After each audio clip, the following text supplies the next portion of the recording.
Hello दोस्तों, मेरा नाम है गौतम।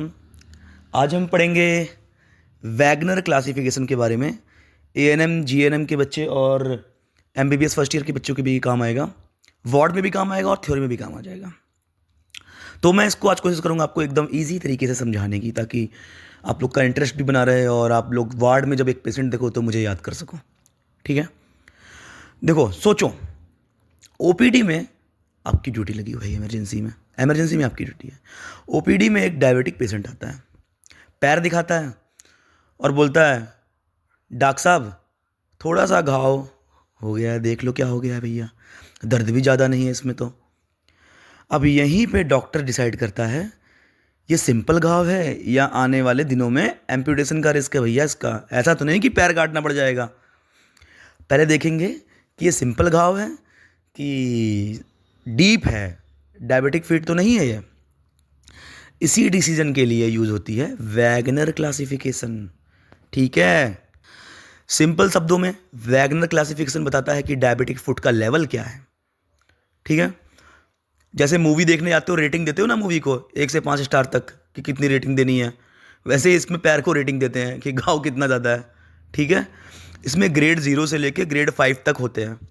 चलो पेशेंट के साथ साथ समझते हैं, कन्फ्यूज़न नहीं क्रिएट करते हैं। ठीक है, पढ़ेंगे हम ग्रेड 0 के बारे में। ये फर्स्ट है ना, साइलेंट वार्निंग होती है। ग्रेड 0 में डॉक्टर पेशेंट को बोलता है, अभी अल्सर नहीं है भैया, पर फुट सेफ भी नहीं है आपका।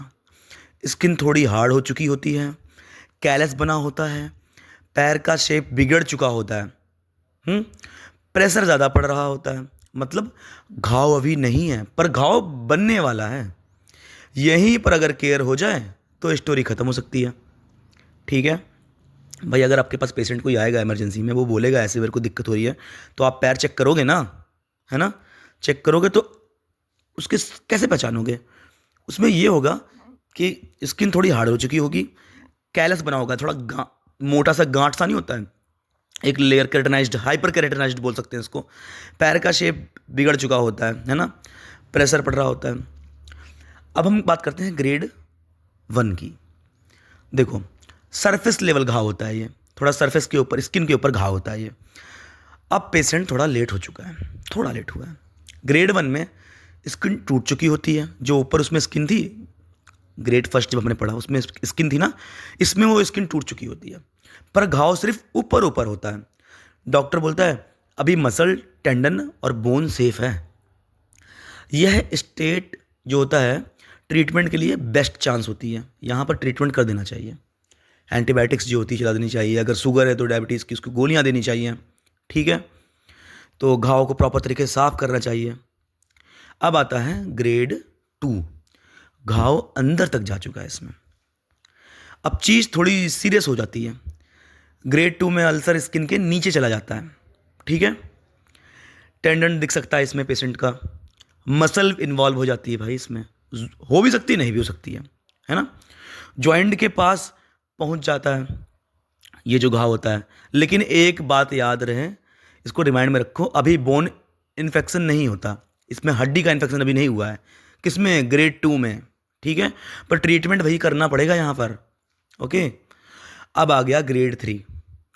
इसमें हो गया इन्फेक्शन अंदर की तरफ चला गया, मतलब यहीं से इमरजेंसी का बोर्ड लग जाता है भैया, लाल बत्ती सायरन बजने लग गया। अब ग्रेड 3 में डीप अल्सर है और इन्फेक्शन भी हो चुका है।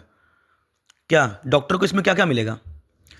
ग्रेड 3 में पस मिलेगी, एब्सेस मिल जाएगा, बैड स्मेल, फाउल स्मेल होगी पेशेंट के पैर से, बोन इन्फेक्शन, क्या बोलते हैं बोन इन्फेक्शन को? ऑस्टियोमिलाइटिस। इस स्टेज पे पेशेंट को हॉस्पिटल में एडमिट करना पड़ सकता है। उसकी प्रॉपर एंटीबायोटिक का शॉट लगेगा, उसको ड्रिप्स लगेंगी, ट्रीटमेंट होगा उसका, पट्टियाँ होंगी उसकी। ठीक है भाई, मेरी बात सुनो, अगर पेशेंट आपके पास आया इमरजेंसी में, तो आप जो प्रोफेशनल होगा वो क्या बोलेगा डॉक्टर को जाके? डॉक्टर जो ओपीडी के अंदर बैठा उसको क्या बोलेगा? अगर क्यों कोई न्यू एमबीबीएस का फर्स्ट ईयर का बच्चा है, एएनएम का बच्चा है, जीएनएम का बच्चा है, वो डॉक्टर को क्या बोलेगा? सर फलाने का पैर ऐसा है। ऐसे तो नहीं बोलोगे ना, आप यही बोलोगे ना कि सर एक इमरजेंसी आई हुई है ना, और उसका साइन वैगनर 3 है, ऐसे बताओगे ना आप। तो जब आप बोलोगे कि पेशेंट आया हुआ है, उसके राइट फुट में थम्स के पास क्या कहते हैं एब्सेस बना हुआ है, वैगनर 3 है, तो डॉक्टर अपने आप समझ जाएगा क्या है। जैसे आप वैगनर 2, वैगनर 3, वैगनर 4 ऐसे करके बताओगे तो जो डॉक्टर होगा वो समझ जाएगा कि हाँ पेशेंट अभी किस कंडीशन में है। ठीक है, अब हम बात करते हैं ग्रेड 4 की। यहाँ भैया गैंग्रेन स्टार्ट हो जाएगा, अब ब्लड सप्लाई फेल होने लगती है। ग्रेड 4 में गैंग्रीन स्टार्ट हो जाता है, लेकिन सिर्फ लिमिटेड एरिया में होता है। लिमिटेड एरिया मतलब क्या, कि पेशेंट आया है, उसका पैर तो ख़राब हो चुका है पर एक लिमिटेड है, मान लो एक अंगूठा ही ख़राब हुआ उसका, या फिर सिर्फ एड़ी ख़राब हुई है, हील इसको बोलते हो आप लोग, अड्डी, या फुट का छोटा सा हिस्सा ख़राब हुआ, मतलब एक पर्टिकुलर लोकलाइज्ड प्लेस पे है, एक जगह बंधा हुआ है इन्फेक्शन, है ना।